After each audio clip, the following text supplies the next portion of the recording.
तुम्हारी गवर्नमेंट कहती है कि बिटकॉइन का कोई रियल यूज केस नहीं है, और वही गवर्नमेंट ईरान को बिटकॉइन देकर अपने स्ट्रेट ऑफ हॉर्मुज से अपने टैंकर्स को पास करवा रहे हैं। वही टैंकर जो अपना ऑयल कैरी कर रहे हैं, जिससे आपका घर चलता है, आपकी गाड़ी चलती है, आपकी बिजली चलती है। Let that sink in. Iran ने एक टोल बूथ बनाया स्ट्रेट ऑफ हॉर्मुज को, उसका एज अ वेपन यूज करा। हर शिप को अब पे करना पड़ेगा $2 मिलियन इन बिटकॉइन यहां से गुजरने के लिए। कोई डॉलर नहीं, कोई स्विफ्ट बैंकिंग नहीं, कोई इंटरनेशनल बैंकिंग नहीं, सीधा एक बिटकॉइन देना पड़ेगा। सोचो, एक ultra large crude oil tanker कितना कैरी करता है पता है आपको? 3 से 4 मिलियन बैरल्स ऑयल कैरी करता है। बहुत बड़ा नंबर है। मैं आपको बताता हूं, एक बैरल में ऑलमोस्ट 160 लीटर ऑयल होता है। ईरान चार्ज कर रहा है $1 पर बैरल, बस $1। एक बैरल के पीछे $1 दो। अगर मैं आपको एस्टिमेट दूं, यूएसए में $1.2, ऑलमोस्ट $1 के ऊपर आपको पे करना पड़ेगा 1 लीटर पेट्रोल के लिए। इतना सिंपल कैलकुलेशन है। मतलब ईरान का टोल ऑलमोस्ट कुछ भी नहीं है। प्री क्राइसिस, ये क्राइसिस वॉर शुरू होने से पहले 130 शिप रोज गुजरती थी स्ट्रेट ऑफ हॉर्मुज से।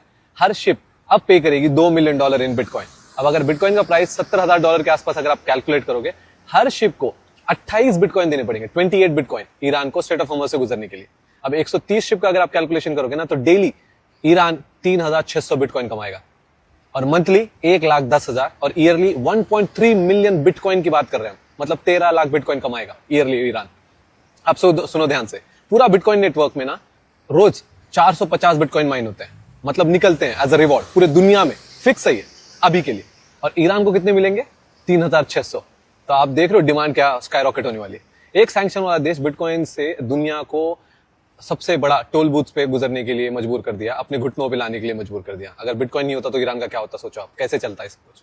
अब तुम पूछोगे यार, ईरान बिटकॉइन क्यों चूज किया? डॉलर फ्रीज हो जाते हैं, स्विफ्ट बैंकिंग बैन है ईरान के लिए, इंटरनेशनल बैंकिंग क्लोज है, लोकल करेंसी ईरान की हाइपर इन्फ्लेशन के चक्कर में कोलैप्स हो चुकी है, पूरी खत्म हो चुकी है।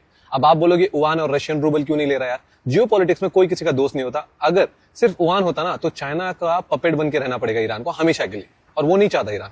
अभी के लिए पेट्रो डॉलर को गिराने के लिए युआन ले रहा था, बट वो लॉन्ग टर्म सस्टेनेबल मॉडल नहीं है, वो ईरान को पता है। अब बिटकॉइन कोई फ्रीज नहीं कर सकता, कोई सैंक्शन नहीं लगा सकता, ट्रम्प भी कुछ नहीं कर सकता, चाइना भी कुछ नहीं कर सकता, IMF कुछ नहीं कर सकता, वर्ल्ड बैंक कुछ नहीं कर सकता, और ट्रम्प टैरिफ भी नहीं लगा सकता। और यही सिर्फ टोल बूथ की बात नहीं है। पहले उन्होंने सोचा माइनिंग करते हैं, और आज ईरान ग्लोबल बिटकॉइन माइनिंग में 5th नंबर पे आता है। 5वें नंबर पे। Almost 4% global hash rate Iran control कर रहा है। IRGC के लिंक्ड बिटकॉइन एड्रेसेस Q4 2025 में $3 बिलियन से ज्यादा मूव कर चुके हैं। एक सैंक्शन वाला देश 4% कंट्रोल कर रहा है बिटकॉइन माइनिंग का। आप समझ रहे हो? सीधा बिटकॉइन। डिमांड ऐसी बढ़ेगी ना, क्योंकि सप्लाई शॉक आने वाला है, और लोग अभी भी प्राइस देख रहे हैं शॉर्ट टर्म में।